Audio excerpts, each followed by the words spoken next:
Battle Boots are the newest weapon coming into Brawlhalla this December. They're a fast, fluid, string-based weapon with an emphasis on active input, but not the kind of active input that we're used to. Rather than changing where your opponent goes, like with Scythe, you're kind of changing where you go. Let's take a look at the moves, starting with Enlight, which, where is the Enlight?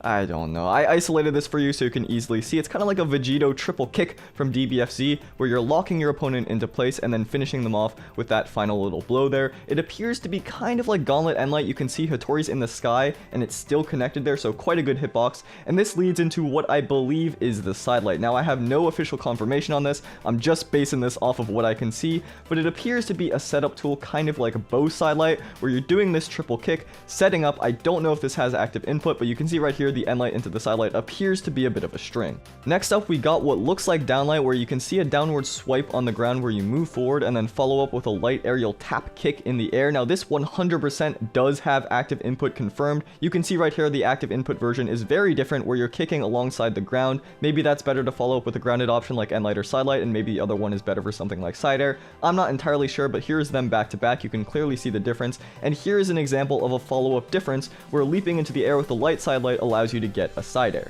That's it for the grounded moves, so let's move on to aerials, and first up we got Nair. Now, this is the only footage that I could find in the entire reveal trailer, so it's going to go by pretty fast, but it appears to be this fairly straightforward upward strike with a Crescent Moon kind of hitbox. Now, if the hitbox does match the animation, it's actually really good disjoint. Now, something interesting that I noticed is that it appears to hit upward no matter where in the animation it's connecting. You can see it's a downward kick right here, but Hattori still gets propped upward. It doesn't look like she's bouncing off the ground, and that means no matter where you hit it, it's probably going to prop them upward to potentially follow up with a string. It also carries momentum, kind of like Orb from what I could tell, but it's very limited footage, so take that with a grain of salt. Side air looks like it's going to be one of the key moves of this entire kit. You can see it's a light triple kick, but this also does have active input. Now, this is in the white, so this light version, it's hard to tell exactly how far they're going to go, if it's going to be good as a string tool, but the heavy version is where this move really shines, and this is where you send yourself, as well as your opponent, flying. Now, that's a lot of momentum. Something really important that I want to mention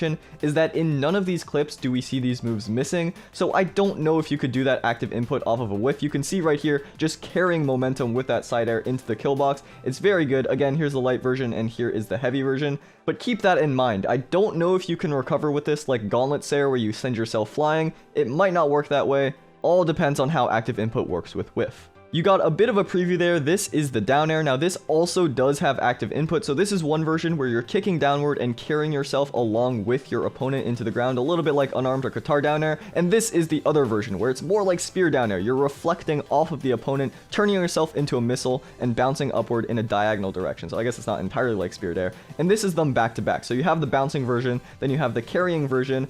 Now, the exact numbers on this, it's hard to tell. It's hard to tell the recovery time, it's hard to tell exactly the string timing, but you can see right here, Arcadia jumps into this side air, so there is a wide gap present. And that's something to keep in mind with this entire reveal trailer, is everything they're showing looks to be like strings. It's hard to tell what exactly is a combo since we don't have a stun timer, but because they're revealing it, they're going to show highlights. So we don't know recovery time on down air, how good it is on whiff, we don't even really know how good it is on hit, but it appears to be a pretty fun move, so I'm excited. Next up is what I think is the recovery. You can see right there, it's off of a GC soft downlight. You kick yourself up into the air 3 times and then carry your opponent upward as well. It has a bit of steering. You can see a little bit right there. You're traveling into your opponent's hurtbox, although it is cut off by the wall. At first, I thought this might be active input up air, but from this clip right here, which gets cut off very abruptly, you can see yourself using it even though you're not hitting your opponent. So I'm thinking that it's recovery. It doesn't seem like you kick yourself that high, but the footage is also really zoomed in, so it's hard for me to tell because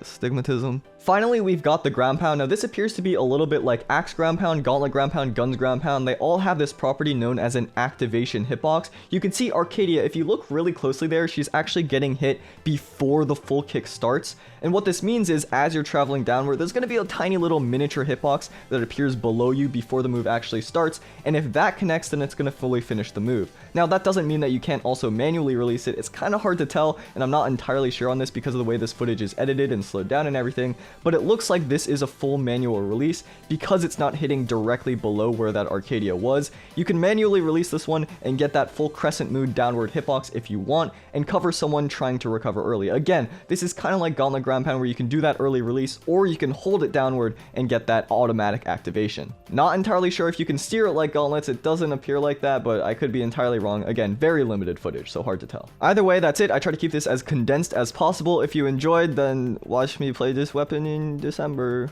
Bye-bye.